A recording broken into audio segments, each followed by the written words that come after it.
Assalamualaikum, salam sejahtera. Kapten Rais, founder Lemak Tuli. Dah pernah pergi gym, ambil macam-macam suplemen, macam-macam ubat, berpuasa sampai sebulan, tapi masih tak kurus. Kalau turun berat badan pun, tapi badan masih berlemak, masih lagi boroi. Lemak Tuli Ramadan Edition, batch yang paling laris, kini kembali untuk tahun yang ketiga. Saya personally akan ajar, akan guide, akan train A to Z, rahsia-rahsia untuk kurus dengan cepat, buang lemak, buang boroi, dan korang boleh beraya dengan bentuk badan yang baru yang lagi handsome. Anda tak perlukan sebarang ubat, sebarang produk, sebarang suplemen maupun sebarang alat tanaman. Dan insya-Allah anda boleh kurus sebelum hari raya tahun ni. Metod Lemak Tuli juga sangat fleksibel dari segi masa dan sangat sesuai untuk semua rakyat Malaysia, tak kira umur, tak kira jantina dan tak kira apa pekerjaan korang. Boleh buat dekat rumah dan di mana-mana saja. Program 7 hari dengan hanya RM89. Sekiranya tak ada perubahan lepas program, saya pulangkan duit anda. Hampir 10,000 orang pernah join Lemak Tuli, tak ada lagi yang gagal. Untuk bulan Ramadan ni, kita hanya ada 3 batch sahaja. Boleh klik link dekat bawah untuk daftar masa terhad, slot terhad. Jadi kalau korang nak kurus sebelum raya, boleh daftar Lemak Tuli. Jangan terlepas, jangan menyesal.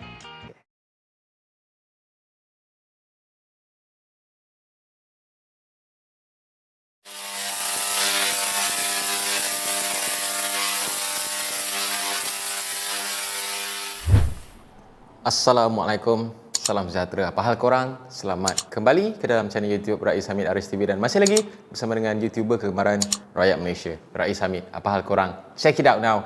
Ya benar-benar. Let's go. Come on y'all.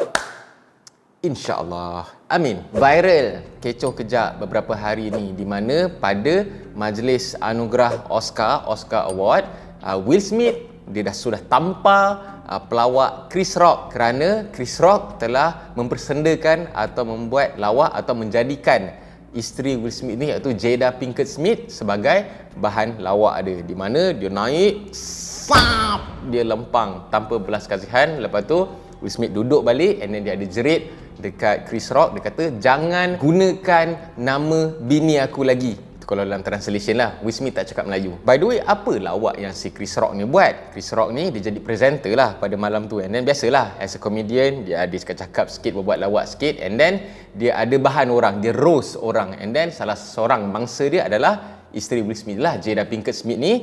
Dia menyamakan isteri Will Smith ni sebagai G.I. Jane. G.I. Jane kan yang cerita pasal tentera yang perempuan tu kan, yang ada filem dia yang dibelakonkan oleh Demi Moore tu kan. Kalau siapa yang mengikuti lah sikit-sikit lah mungkin perkembangan dekat Hollywood ni, kita tahu yang Jada Pinkett Smith dia dah membotakkan kepala dia since 2018 kalau tak silap aku. Kenapa pula yang si Jada Pinkett Smith ni membotakkan kepala dia?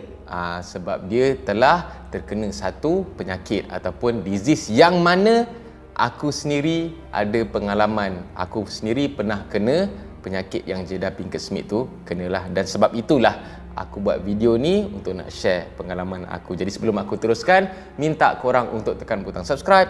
InsyaAllah aku akan terus upload konten-konten yang berfaedah, yang memberi manfaat dan boleh jadi asbab kebaikan untuk kita semua. InsyaAllah tekan butang subscribe. Apa penyakit yang Jada Pinkett Smith, si bini Will Smith ni kena sampai dia terpaksa membotakkan kepala dia? Ramai orang yang dah tersalah anggap, yang dia cakap Jada Pinkett Smith ni kena kanser, tapi tak ada kena kanser pun. Nama penyakit yang Jada Pinkett Smith ni kena, yang aku sendiri pernah kena juga, nama penyakit dia adalah alopecia areata. Apa benda ni? Alopecia areata ni adalah satu disease ataupun penyakit yang disebabkan oleh, majoritinya adalah kerana stres lah, yang menyebabkan kau punya immune system terganggu, dan dia boleh nampak ataupun kesan dia adalah kau akan create satu spot, bald spot, spot yang botak dekat rambut kau, dan mostly dia sebesar 20 sen ataupun 10 sen. Dia bulat macam tu lah, dan dia bukan kena dekat satu spot je, mungkin satu, mungkin dua. Ada orang tu banyak, dah macam entah, macam padang golf, macam padang yang rosak pun ada kadang-kadang bila tengok. First impression orang bila tengok memang rasa disgusting lah, memang rasa jijik gila lah bila kita nampak orang tu kan. Dan sebenarnya benda ni dia masih lagi tak ada penawar. Macam mana aku boleh kena penyakit ni? Okey, cerita dia masa tahun 2017. Sorry aku tak ada gambar sebab buat pekerjadah aku nak ambil aku punya gambar kepala botak kan. Aku demam teruk. Aku rasa dalam masa seminggu kot aku demam teruk yang sangat-sangat teruk lah. Selama seminggu aku dapat atensi, suhu aku memang 39 lebih dan nak mencecah ke 40 darjah Celsius. And then bila aku baik je demam, and then aku tak perasan lagi. Tiba masa dia bila aku nak pergi potong rambut. Bila aku pergi potong rambut dekat kedai mamak, dekat kedai India yang biasa aku potong rambut, and then dia tegur, "Bos, oh you ni kenapa you botak ah? You ada kurap ke?" Aku macam manalah pernah aku ada kurap kan. Bukannya aku ada masuk latihan hutan pun. Aku dah nak berhenti servis kot masa tu. Bila tukang rambut tu tunjuk je cermin belakang, aku pun macam, kenapa ni kan? Kenapa tiba-tiba ada bald spot kan? Aku ingat lagi, dia dekat sini tau, dekat sebelah kiri ni lah. Dia ada bald spot tau. Dan satu lagi bald spot, dia ada dekat bahagian atas sikit lah. Dia yang sini 10 sen, dekat sini sebesar 20 sen. Dan memang benda tu aku terkejut gila sebab aku tak tahu benda apa tu. Gatal tak, apa pun tak. Cuma dekat situ memang dah tak tumbuh rambut, rambut gugur dan memang tak boleh tumbuh rambut pun dekat situ. Kau pakailah shampoo bawang ke Yunam hair care ke, memang dia tak boleh menumbuhkan rambut pun. Apa yang aku buat pada masa tu adalah aku search dekat internet, search dekat Google dan memang aku tengok ada beberapa orang memang pernah kena lah penyakit ni. Dan salah seorangnya adalah pembaca berita dekat TV9 yang bernama Amin Hayat. Beliau pun sama juga, terpaksa membotakkan kepala dia dan disebabkan persepsi negatif orang terhadap penyakit ini sampai dia terpaksa membuat satu kempen iaitu Aku Alopecia untuk menyedarkan, untuk nak bagi awareness dekat orang berkenaan dengan penyakit ni. Penyakit ni dia tak adalah macam kau rasa sakit ke, kau rasa tak boleh jalan ke, akan membawa kepada kematian ke. Tak ada. Tapi benda ni dia sangat-sangat mengganggu kau punya self-confidence, kau punya keterampilan dan juga disebabkan perspektif orang. Orang punya tanggapan tu, orang ingat kau ni sakit kronik lah, kanser lah. Macam aku sendiri, semua orang termasuk family aku sendiri, bila dia nampak je aku ada spot bulat botak dekat sini, diorang cakap aku ada kurap Tapi yang syukurnya, nasib baiklah aku punya botak tu dia dekat bahagian bawah. Kan askar ni kalau dia potong rambut yang standard askar dekat bawah ni dia kena nipis lah kan. Biasanya aku potong bahagian bawah ni nombor 2, tapi disebabkan aku nak cover nampak botak ni, aku kena potong nombor 1 tau. Boleh lah nampak lah dia hilang sekejap kan, tapi lepas minggu bila rambut tumbuh balik, nampak balik. Walaupun aku pakai beret ke, tapi sebab dekat bawah ni memang dia nampak gila. Dan aku assume benda ni disebabkan tengok dekat internet, aku ada tanya doktor pun, doktor cakap memang tak ada penawar, tak ada cure. So aku anggap benda ni memang aku akan kena tanggung sampai bila-bila lah. Dan aku pernah terfikir juga, aku akan botak sampai bila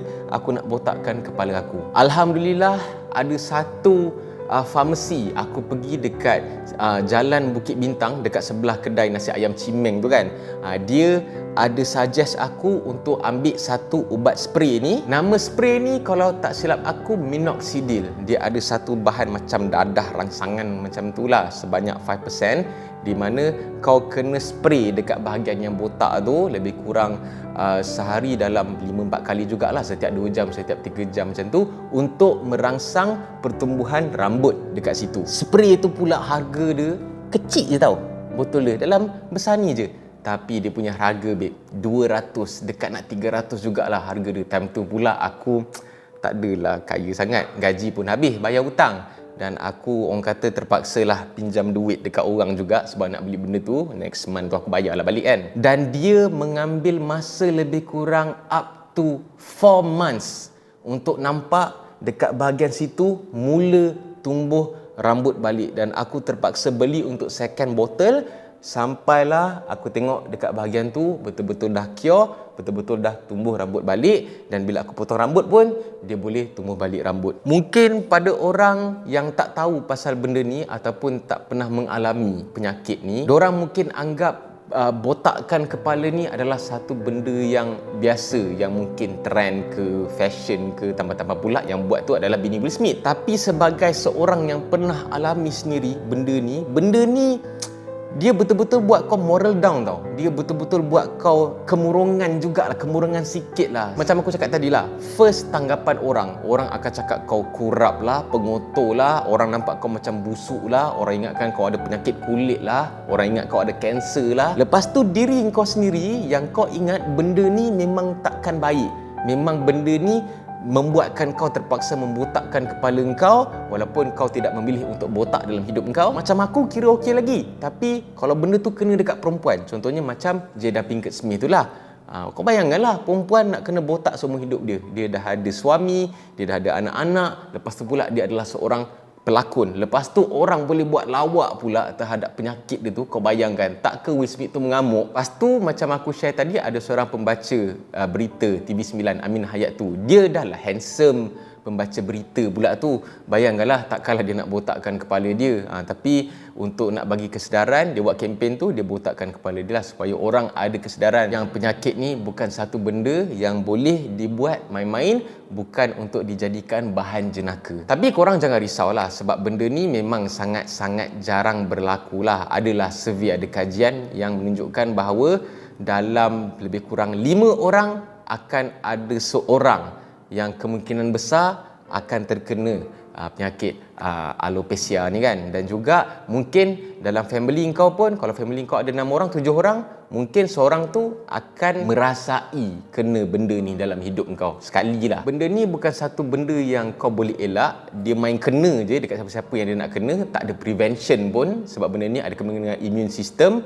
ada kena dengan kau punya penyakit, mungkin demam, mungkin stres dan sebagainya. Jadi aku nak pesan sebagai orang yang dah pernah kena, nasihat aku tak boleh bagi apa pun nasihat pun sebab benda ni tak ada orang kata ubat ke benda ke lah.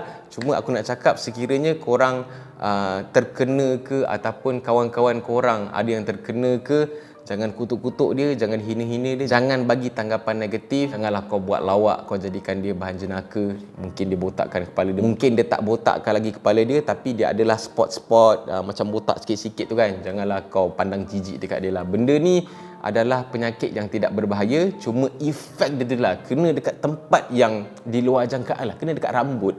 Lepas tu kita pun tak tahu benda tu boleh cure ke tak boleh cure ke, berapa lama benda tu akan hilang, wallahu alam. Aku tak tahu. Aku bersyukur sebab Allah bagi aku kesembuhan cepat dan memang adalah rambut kan. Kalau macam orang lain, macam Amin Hayat tu, macam Jada Pinkett Smith tu sampai terpaksa membotakkan kepala dia. So kau bayangkanlah stres yang diorang alami sebab diorang adalah orang-orang yang berhadapan dengan masyarakat. So jangan buat main lah benda ni, jangan jadikan bahan jenaka. Aku tak kata aku menyokong si Will Smith ni pergi lempang Chris Rock tu dekat khayalak ramai.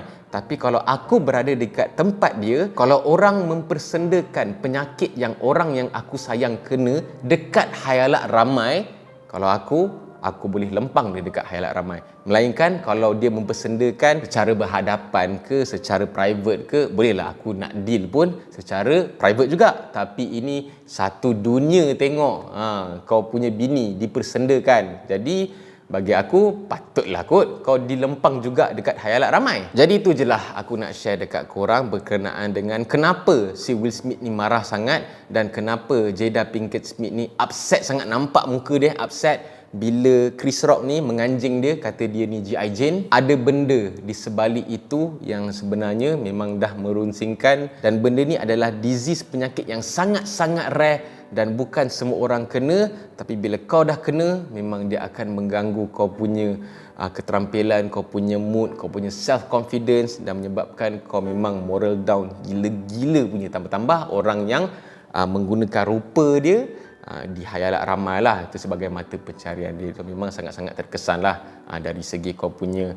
otak, dari segi kau punya psikologi juga. So korang bolehlah share video ni. Sekiranya korang ada sebarang komen, bolehlah tulis dekat ruang komen dekat bawah. Dan jangan lupa untuk tekan butang like, butang subscribe dan juga butang loceng untuk notification video-video daripada channel YouTube Rais Hamid selepas ini. InsyaAllah kita berhenti mengeji orang, kutuk orang dekat social media sebab kita kadang-kadang tak tahu. Dekat mata kita nampak macam menarik, macam lawak, tapi yang di sebaliknya tu mungkin kita bukan orang yang rasa.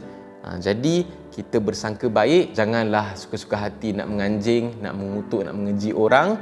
Okey, Nabi pun pernah pesan, sekiranya tak boleh berkata-kata yang baik, maka diam. Okey, mantapkan, improve kita punya ibadah, kita punya iman, tinggalkan perkara yang dilarang. InsyaAllah kita bersedia untuk akhirat nanti. Kita jumpa lagi dalam next video. Assalamualaikum guys.